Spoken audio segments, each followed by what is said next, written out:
Hey, with your evening story channel, I post new interesting stories every day. Subscribe and click the bell to not miss it. Have you ever seen Adriana so beautiful? No, she's not ugly either. And she's always had plenty of suitors.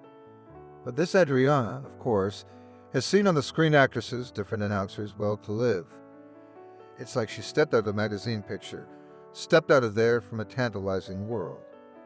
The girl had just woken up and was lying on her side in bed, smiling. Reading the note Michael had left her on her pillow, Adriana had come to visit her fiancé. Michael had formally proposed to ask her parents for her hand in marriage, just like in the movies. He was in their town on a business trip, and they met. They dated for a year. What kind of dating? Letters mostly. Yeah, sometimes negotiations. But if you talk a lot, it's all noise, noise, noise. Always interrupting communication. You only have time to say a few words and hear the same back, and all the time is over. Michael used to come to Adriana, or Adriana, as he calls her. And this time, when he proposed and left the keys, she showed up yesterday. Surprise. Michael was so excited. He didn't wake her up this morning, even took everything to work. Texted her to tell her not to miss her. And today he would take a short leave from work, do some errands and come over. Adriana lay in bed squinting from the bright sun like a cat and was just about to get up. When she heard the key turn in the lock and Adriana thought that Michael had already returned from work, she quickly ducked under the covers. She heard someone come in, peeking into the room. She felt it. And Adriana also realized it wasn't Michael. The footsteps were too light. The girl cautiously crawled out from under the blanket unheard, stepping back, walking barefoot in the morning sunshine. She looked out into the hallway and smelled the plume of some unfamiliar and probably expensive perfume. She saw a light-colored coat on the rack and stocking boots. She had only seen them in a magazine when her friend's aunt brought her a fashion magazine from Germany. That's where Adriana saw the boots. She walked quietly toward the kitchen there in the kitchen, and she was the girl from the magazine. Adriana had never seen anyone like her. Slender, tall, all lean and lean as Adriana's grandmother would say. Long legs with dainty ankles, a sand-colored skirt that covered her knees a little, a tight, thin sweater, a turtleneck a little lighter than the skirt. Her blonde hair lay on her shoulders as if it had just been styled, gray eyes, small nose, plump lips. She was older than Adriana. It wasn't in appearance, but in the way she acted, the way she held her head and looked. Adriana shifted from foot to foot. To herself, she seemed terribly ugly. "Good morning." The stranger pronounced the words strangely instead of the letter E. For some reason, she said T. All the consonants came out deaf and softened. "Coffee, I make delicious coffee." Adriana shook her head. She didn't like the taste of coffee. She didn't drink it that often either. She tried it once with Michael. "Mom made chicory with milk. That was delicious." Who was she? Maybe a cousin or something. "So you are the Adriana." The girl did not hesitate to look at Adriana, and apparently was not happy with what she saw. "Michael will be here soon," the stranger said. "So tell me what you've been up to." Adriana was annoyed by her accent. All that cold pompousness. They didn't know each other at all, and she couldn't stand it anymore. This relative didn't even introduce herself, Adriana thought. "My name is Betty, by the way." The girl held out her hand, a slender, graceful hand, small fingers. But the hand was as cold as ice. Adriana made herself some tea and sat down at the table. The conversation was not going well. The girls looked at each other tensely. Soon Michael came in and said hello, asking if the girls had met. Betty immediately jumped up. She walked up to Michael and kissed him on the cheek. "Hello, darling." Hi. Adriana, Betty, and I are going to leave now. We had some paperwork to do, and then we'll go shopping. I think Betty will keep us company." Betty covered her eyes, as if to make it clear that she wasn't happy about it. "Well, if you must." Guys, they came quickly. From the brief conversation, The girl realized that Betty had forgotten some documents, and Michael was very unhappy about it. Betty sat with a frustrated look at Adriana. It even made her feel sorry for her. When they went to the store, Adriana didn't want to feel sorry for poor Betty anymore. This relative of Michael's was trying to push Adriana away and hurt her. She tried to get Michael's attention, but he gently and persistently put her in her place. Tired, but satisfied, the guys arrived home. Adriana was very tired. They have a small town there. There are not so many people store such distances. The girl lay down on the sofa and dozed off unnoticed. She woke up to voices, talking in raised tones. "Michael, Betty, what the hell are you doing? First of all, that stupid accent. You speak perfectly well without an accent. What's gotten into you? Playing a comedy act in front of my fiancé. And second of all, with the paperwork. What's the matter? You and I had a deal. Don't forget you and I, and so what's my fault for that miscarriage? You know it was stressful. Betty didn't have an accent. That's not what I meant. But you and I had a deal, Betty, and I love Adriana. I care about her. That's the kind of love you should have, darling. But why get married? Lots of people live in common law marriages abroad. Betty, I don't care what a lot of people do, or how they live abroad, or whatever. Well, you could have found a decent one. She's willing to live with you without getting married. So you can't live like that? Well, don't compare me to that simpleton. I've had enough. You don't want to make nice.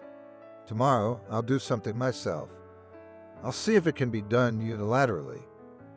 Calm down. Here's your papers. Why did you make a fool of yourself? Adriana stood in the doorway and looked at the whole thing with her eyes wide open. Adriana, meet Betty. Well, we already know each other, the girl said in surprise. No, we haven't. Meet Betty again. My wife Betty stood smiling at Adriana. Are you married? Well, I am, but we're getting a divorce. I'll explain it to you. Yeah, do me a favor. I'm going to the hotel. You know where to find me if you need me. Michael, explain to me what's going on. It's a long story, but of course I'll tell you. I hope you'll understand. Michael and Ethan were friends before they were born, as their mothers laughed. They were born almost on the same day. The dads were friends, so the moms became friends accordingly, and then the boys.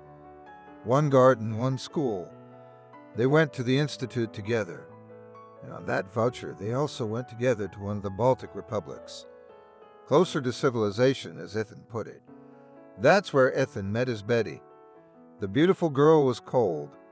She knew her value. She was astonishing in her erudition and beauty, and her unlikeness to the girls with whom they socialized. Soon Betty came to live with Ethan. They traveled to each other's houses constantly, arguing and making up. Then one day Ethan disappeared. His parents and Michael thought he had gone to Betty's house, and the girl thought he was at home. He was very fond of speed. A week later, the parents were informed that Ethan was gone. It's not worth describing what happened to them all. Time passed. It didn't cure him, of course, but it eased the pain a little. And then Betty confided her secret to him. What she managed to tell Ethan when they reconciled. Once again, Betty was pregnant. Strict parents at home. What to do? She doesn't know. Get rid of the baby. Find a doctor. But it's Ethan's baby. And then he proposed marriage. Not for real, but just to save his friend's favorite girl from gossip and the wrath of her parents. The marriage was registered and the new wife settled in her husband's apartment. The baby, however, was not born, apparently from the excitement of the stress, and Betty went to her own place. Sometimes she'd come and visit Ethan and Michael's parents. There was never anything between them, and there never could be. She would forever be a friend's girlfriend to him. Michael warned her that as soon as he met the one and only, they would move on. Then Michael met Adriana and told Betty, so she came to file for divorce. Adriana sat there and couldn't believe what she was hearing. But the guy didn't seem to be lying. The next time Adriana arrived was just before the wedding. Michael ran off to work, and the girl went for a walk on the streets. She really liked his city. Soon she would live here. After walking around, Adriana hurried home and decided to cook a delicious dinner. Her mom taught the girl how to cook very early. Adriana's mom had a talent. From nothing just to prepare 3 dishes and eat and compote. Although then, probably such a talent could boast any woman. Michael Adriana had a surprise at home. To be honest, it wasn't very pleasant. It was Betty. Hi. Hello. I'm sorry for dropping off the keys uninvited. But you have to tell Michael you can put the keys in there. Although he should know where to put them. You're a hedgehog, you prickle. Betty started talking with an accent again. Adriana undressed and walked into the kitchen, hitting Betty in the doorway with her shoulder. I loved him dearly. It's been a while and I can't let go, you know. They say I'm a cold, arrogant prick, and I want to love like Ethan. But it's not gonna be like that anymore. It's not there either. There's just a shell. Michael was a thread. I thought we'd fall in love eventually, and I almost did. I thought he would have too. If the baby had been born then, things would have been different. I thought, or rather, I wanted Michael to see in me what Ethan saw in me. I was so hopeful. We were starting to work. I was catching his eyes. I thought we were gonna be like Ethan. And then he came along and ruined it. I hate you, you know. I hate you. Where did you come from? And on the other hand, I feel like I love you like I'd love a friend, a sister, maybe. You're so alive, so real. You don't care if you don't have a manicure. Your hair is messed up, your stocking's a mess. Your shoes aren't fashionable. You're having fun and enjoying life and every day. I understand why he fell in love with you. He chose you over me because you're alive. You know, under different circumstances, we would have been friends. And I would have loved you so much. You know, we would have been friends. And the girl cried. And Adriana suddenly felt sorry for this beautiful, well-groomed, but so not settled some hurt girl. She came up and pressed the tall Betty against her, and began to cradle her quietly like a child, tapping her on the back. Calm down, Betty. You're such a beauty. We won't give you to just anyone. We'll marry you to a prince or a secretary general. I don't want to marry a general secretary. He's old, she cried again. Adriana realized that the dam had burst. Now Betty would cry and she would feel better. And then they sat in the kitchen and drank the tea Adriana had brought with herbs. She'd picked it herself from her grandmother. I'm sorry. I don't think that about you. I don't hate you at all. I just... And she cried again. Okay, calm down. Adriana is a future teacher. She knows how to deal with children and crying girls. In the evening, Michael came over. Are those cutlets? You're my Mistress Adriana. It smells all over the playground. What's with the keys? Betty was there. The girl was watching her husband-to-be's reaction carefully. Here are the keys. Well, that's good. She didn't hurt you in any way. Should I have? No, I just told Adriana about the whole conversation. Well, almost all of it. I mean, there's some things men shouldn't know. She's nice, I know. But you know, she's kind of cold. I sometimes think I'm married to a beautiful woman. Hundreds of men would love to have a woman like that, I don't know. But that's not me. Do you remember the first time I saw you and I tripped and stared at you? It was a big wedding. Betty has too many relatives in town. There's no way to move them all to you. The father-in-law explained to the son-in-law. So, son-in-law, you're going to have to deal with it. And the son-in-law didn't mind. And Adriana invited Betty to the wedding with Michael's consent. Of course, no one knew she was the groom's ex-wife, albeit fictitiously.